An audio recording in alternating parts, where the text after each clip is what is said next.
স্বাগত রাত ৯টায় বাংলাদেশ আপনাদের সাথে আছে আমি কায়কো বাদাকর। সবশেষের খবর নিয়ে থাকবো আমি সুমন আসিফ। শুরুতেই শিরোনাম। জামায়াতে নতজানু ঐক্য ফ্রন্ট দাবি কাদেরের, ভোটের সবাই ধানের শীষ বলছেন ফখরুল।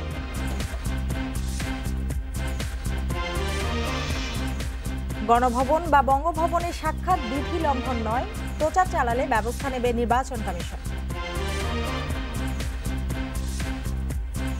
ডক্টর কামাল হোসেন সহ ঐক্যফ্রন্টের নেতারা জামায়াতের কাছে আত্মসমর্পণ করেছেন বলে মন্তব্য ওবায়দুল কাদেরের।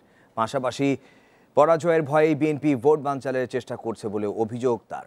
এছাড়া গ্রাম উন্নয়নে প্রাধান্য দিয়ে আওয়ামী লীগের নির্বাচনী ইশতেহার প্রায় চূড়ান্ত, 15 ডিসেম্বরের মধ্যে তা প্রকাশ হচ্ছে বলে জানিয়েছেন তিনি।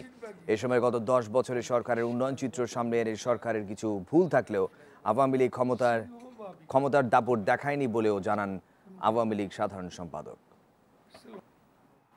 ডক্টর কামাল হোসেন এবং তার সঙ্গে মুক্তিযুদ্ধের অনেক বড় বড় বীর, তারাও আজকে জামাতের রাজনীতির কাছে, সাম্প্রদায়িক রাজনীতির কাছে আত্মসমর্পণ করেছে। বিএনপির নির্বাচনী জোটে জামায়াত নয়, সবাই ধানের শীষের প্রার্থী বলে মন্তব্য করেছেন বিএনপি মহাসচিব। বিকেলে গুলশানে বিএনপি চেয়ারপারসনের কার্যালয়ে তিনি এসব কথা বলেন। প্রধানমন্ত্রীর প্রতিশ্রুতির পরও বিএনপির 700 নেতাকর্মী গ্রেপ্তার হয়েছে জানিয়ে এ অবস্থায় অংশগ্রহণমূলক নির্বাচন সম্ভব নয় বলেও দাবি করেছেন মির্জা ফখরুল ইসলাম আলমগীর। নির্বাচন কমিশন এখনও সুষ্ঠু নির্বাচনের পরিবেশ তৈরি করতে পারেনি বলে অভিযোগ করে তিনি বলেন, একটি প্রহসনের নির্বাচন করতে যাচ্ছে সরকার। জামাতে ইসলামের এখানে কেউ নেই, যারা আছে সব বিএনপি, সব ধানের শীষে।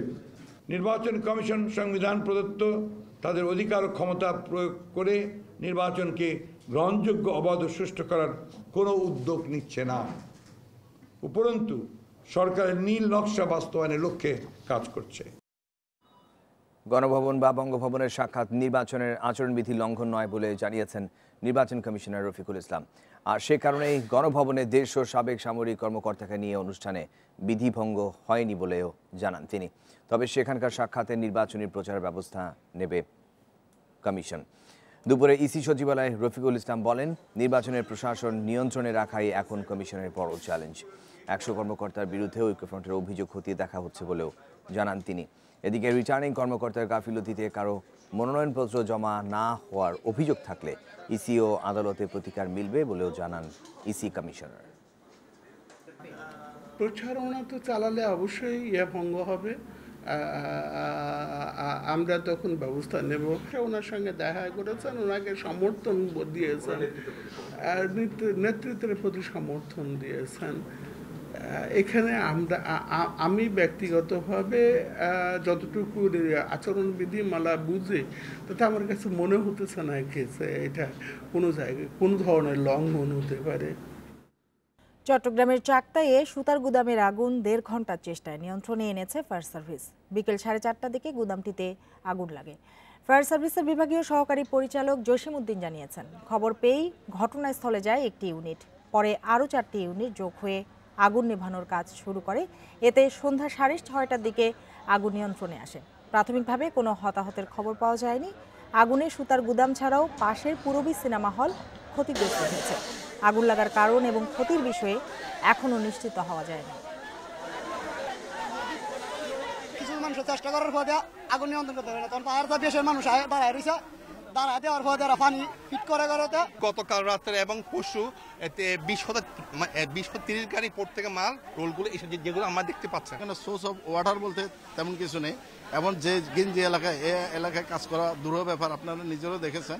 যার কারণে আমাদের প্রত্যেকটা গাড়ি প্রায় আমরা 5টা ইউনিটের 14টা গাড়ি ঘটনাস্থলে প্রেরণ করি। বর্তমানে আগুনটা আমরা নিয়ন্ত্রণে আনতে সক্ষম হই। ইন্ডিপেন্ডেন্ট টেলিভিশনের কোটি টাকা জিতে নেওয়ার কুইজ শো বাংলাদেশ জিজ্ঞাসা তৃতীয় কোয়ার্টার ফাইনাল রাত 10টায়। আজকের পর্বে লড়বেন 4 জন প্রতিযোগী। কাল শনিবার শেষ কোয়ার্টার ফাইনাল অনুষ্ঠিত হবে। অনুষ্ঠানে এই পর্বে থাকছেন নরসিংদী শেখ আবদুল্লাহ মামুন সৈকত, সুনামগঞ্জের রিপন রায়, মাগুরার অন্তরা বিশ্বাস ও দিনাজপুরের সামিউল আলম। দ্বিতীয় দিন শনিবার শেষ কোয়ার্টার ফাইনালে লড়বেন পিরোজপুরের মহসিন উদ্দিন, খুলনার আহসান উল্লাহ, রাজবাড়ীর আসিফ আল মাহমুদ ও সাতক্ষীরার হারুন অর রশিদ। সারা দেশের প্রায় ৮০,০০০ প্রতিযোগীর মধ্য থেকে বাছাই করা ৬৪ জন মূল পর্বে অংশ নিয়েছেন। এ পর্বে টিকে থাকা ৮ জন লড়ছেন ১ কোটি টাকা পুরস্কারের জন্য। এই ছিল রাত ৯টায় বাংলাদেশের আজকের আয়োজনে।